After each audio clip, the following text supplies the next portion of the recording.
Today I'm going to be reviewing the LEGO Marvel Superheroes Spider-Man vs. Doc Ock subway train scene.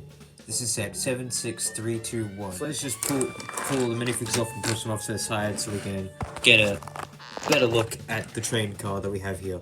So, if this isn't obvious by now, this scene is based on the fight from Sam Raimi's Spider-Man 2 from 2004, which is kind of crazy how we're getting a set based on this movie, considering that the last time LEGO made something directly tied to the old Spider-Man movies was back in 2004 when the second movie came out, and one of the last few sets that we saw for these movies coincidentally was the train scene. So, we're kind of crazy how we're getting a recreation like 21 years later. So, yeah, just looking at the set here, it's only the one cart, unfortunately. There's no other cars for the train to like hook up to. Like there's no front like engine. There's no other ones. You just get this one. Although I guess you could buy multiples of this and then like combine them into one, I guess, but that would be a little too expensive. But we'll get into that later on in the review. So just looking around, we have all these window pieces. This one on the end has like a crack in the window. Coincidentally, also has a crack in the window on the exact opposite side, so I don't know what happened there, but for some reason, like the window on the far right on both sides of the car just so happened to be cracked, so I don't know, it's a little funny of LEGO, like you couldn't have put the sticker on like literally any other of these three windows. But yeah, anyways, we have one of these like superhero posing pieces that were introduced in like 2023 with the diorama sets. There's just like a miscellaneous brick just like hanging on there for dear life. It's like suspended in midair for some reason. I guess because LEGO kind of made this as a diorama set, but also a playset kind of, maybe. So, I don't know, we kind of just have like this random like still frame of this brick just flying off into the distance that's just stuck there in midair. Anyways, we have a couple more stickers here, like this one on the top here on this 1x3 tile. Same on the exact same side. And then there's also this sticker on this 2x2 round tile there. It's just sticking on there. You can actually pull off the wheels and then put on these like spinny 2x2 tile pieces. I don't know what they're called, but yeah, you can just put these on. And then once you've done taking off the 2x4 tiles that were originally on there and finish putting on these spinny pieces, you can attach them back onto the bottom of the cart, and you can actually give some movement to the wheels. So I'll just come back to them on. So yeah, now the wheels have been attached on, and now you can get a lot more motion with this cart here. I keep calling it a cart. I don't know what the train car. Yeah, the subway thing. I don't know. But yeah, now you can move it around a lot more, and you can actually put these on the LEGO City train tracks that came out like a few years ago. Unfortunately, I don't have any to test that out because I really do not need another LEGO theme to waste money on. Like, seriously, I'm struggling right now with, actually, what do I collect now? See, I used to collect LEGO Star Wars exclusively, but LEGO has been going on the biggest downfall with LEGO Star Wars in the past few years. So then I moved on to collecting Marvel.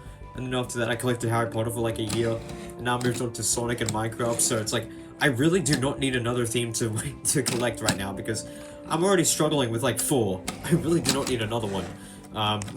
So yeah, you can just like move these around a lot better. You can actually turn it just like that, how I've been showing in the background whilst I've been ranting about my poor financial decisions. It's really hard to remove the roof on this set because there's like 2 points of like the roof that can be pulled off here, but they're only attached on with like 4 studs at every corner. But for some reason they use like the worst pieces that like can stick down on these, because if you're trying to pull these roofs off and you're not careful, you might actually just like break the entire roof, and then it's a real pain to fix up again. So anyways, let me just shove my camera into this hole. So we can kind of see a little detail. I don't know if this is the best angle to get the camera in, but yeah, there's like kind of like some room for some minifigs to sit down in. There's like a seat there for like the train driver, I guess, and there's like a control panel, and the same on the other side in there.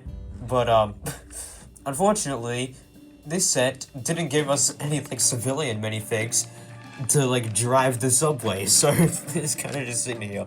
So yeah, I get the only civilian minifigs you get in this set is Aunt May and J. Jonah Jameson, and I'm not sure if either of them are qualified to drive a train. You can kind of recreate the iconic scene from the movie when all the passengers lay Spider-Man down on the floor of the subway car. You can kind of recreate that scene, but it's very limited with the very small interior space of this car here. But so, I don't know. You can kind of get it to work, but not really. So here we have the iconic scene where Spider-Man is stopping the train with his webs. So yeah, they allow you to recreate this scene, which is really crazy. So here we can see the build process for the webs stopping the train. So on this side here, we can see this big web piece, which was actually introduced in the Spidey and His Amazing Friends sets. You know, that random show on Disney Junior that everyone forgot existed, and now they're making one for Iron Man. Why? But yeah, so we can see when, like we're here with this, one by one cheese slope, just for some debris from, like, the tunnel, I guess, of, like, when, or, like, wherever the train was going through when Spider-Man was, like, trying to stop it.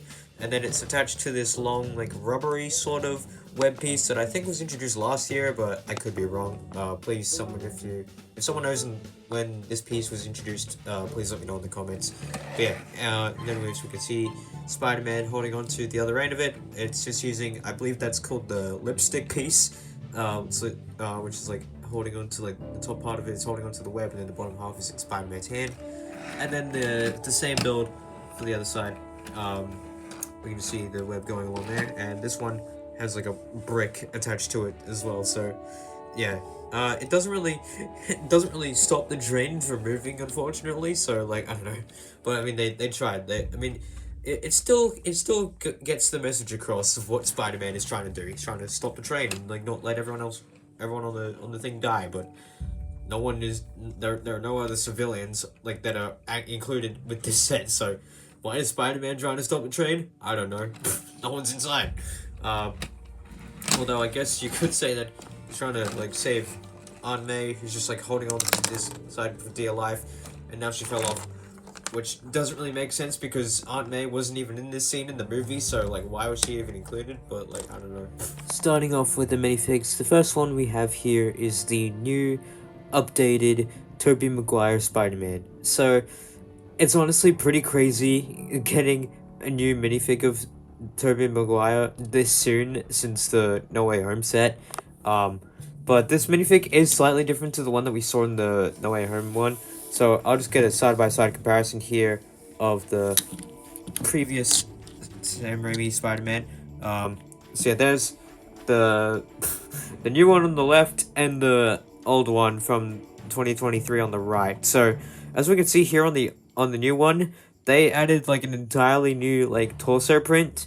Of course, we still have, like, the iconic silver webbing and the spider logo, but here the suit is torn up, which is a nod to how his, like, suit was all getting, like, destroyed when he was trying to stop the train in the movie. So that's a nice little detail. I honestly wasn't expecting Lego to go that far with detailing. I thought they were just gonna reuse this one over here. So yeah, I don't know, I like that little attention to detail there from Lego. And there's also something weird I noticed, like, why is it that at the end of every Sam Raimi Spider-Man movie, his suit always gets destroyed somehow? I don't know. You can actually take off the mask and put on a spare head that comes with the set, and you can put him on this one expression that has, like, this really, like, angry expression, which just screams, like, him, like, straining to stop the train in the movie. So that's a cool reference there. So yeah, and he also has the dual molded legs on the bottom with the red boots and the dark blue pants. So yeah, honestly kind of crazy, because I'm pretty sure this is the second Spider-Man minifig, or the second ever Marvel minifig this year to get dual molded legs, which is kind of unfortunate. The other minifig to have dual molded legs this year was the Iron Spider from that terrible Endgame set.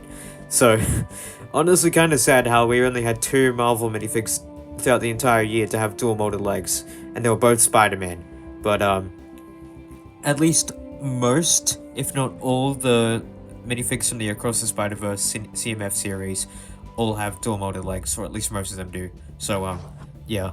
There's also a tease for a video that will be hopefully coming out in maybe like a month and a half, because they aren't in Australia yet. I've been looking for like the past few days and I haven't seen them, so I don't know. I'll make a video on them as soon as I can complete the full series. But yeah, also just spinning him around to the back to see the detailing of the back of the suit.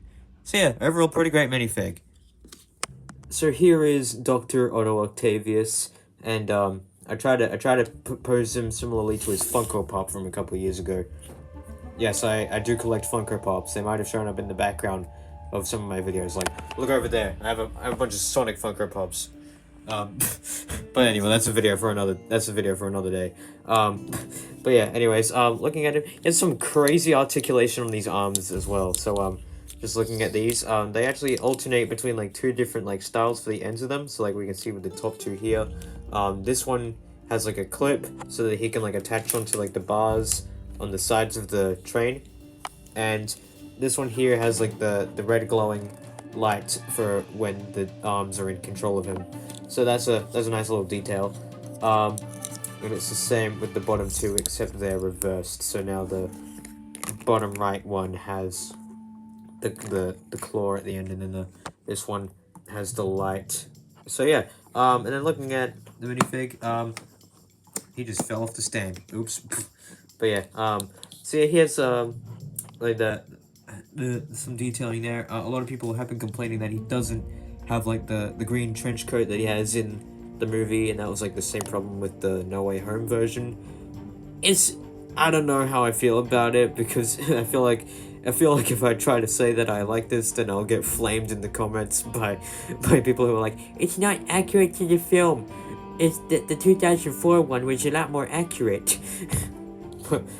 What was that voice I just did there? And here you can get him into like a bunch of crazy poses, like I got him to stand up on his two legs down there, like in the movie. So yeah, that looks pretty cool. These Doc Ock arms might be the best that they have ever been. Just looking at the 2023 one, these ones are pretty basic. They just use like a couple of technical pieces, or like axle joints. I forgot what those are called for a second. But yeah, yeah, these might be like the best that the Doc Ock arms have ever been. Like maybe right next to the ones from the Daily Bugle, although sadly I will not be able to just fully like compare the two, because I sadly don't have the Daily Bugle in my collection. I really want it. It's kind of one of my white whale sets, but sadly I don't think I'll be able to afford it, and it will be retiring soon, so that's a little sad. I did see it at the LEGO store like a year ago, and that is sadly the closest in proximity I have and will ever be to that set, so that's kind of a little bit sad. The next minifig we have is Omni-Man. Just kidding, it's J. Jonah Jameson. So, this minifig is kind of like another problem with a lot of LEGO Marvel minifigs now, is how they'll reuse a bunch of pieces from random places. Like the hair is just a recolor from Zane from Ninjago, the face is a reuse from a Harry Potter set, and the torso and legs are both the same that Professor X had, and that one guy from The Office, I forgot his name, but yeah, I don't know, I think it works a lot better than Professor X, but I don't know, I still would have liked it if they used the head from the Jameson minifig from the Daily Bugle, because that had like the perfect like J.K. Simmons print, but now they just reuse the face from another guy. But it's only like one expression, because it would otherwise be showing underneath the hairpiece. So, yeah. And then the last minifig we get in the set is Aunt May, and it's probably the weakest one. I don't know, it's kind of similar with Jameson, how it's just a bunch of reused parts from a bunch of different places. I don't know, nothing really too noteworthy to look at here. It's just a little 360 spin. So, yeah, I don't know, it's an okay minifig. I don't really care for it that much. Kind of weird how it was included in the set, since she wasn't even in the scene in the movie, but I don't know. So yeah, that was the set. I thought it was pretty okay. Some people don't like it, but honestly, I'm just happy to see something from the 2000 Spider-Man movies, because we never get anything for those. So it's a nice little treat, and I hope we get more of it in the future. Anyways, that was the review, and I'm gonna see you all in the next one. Bye.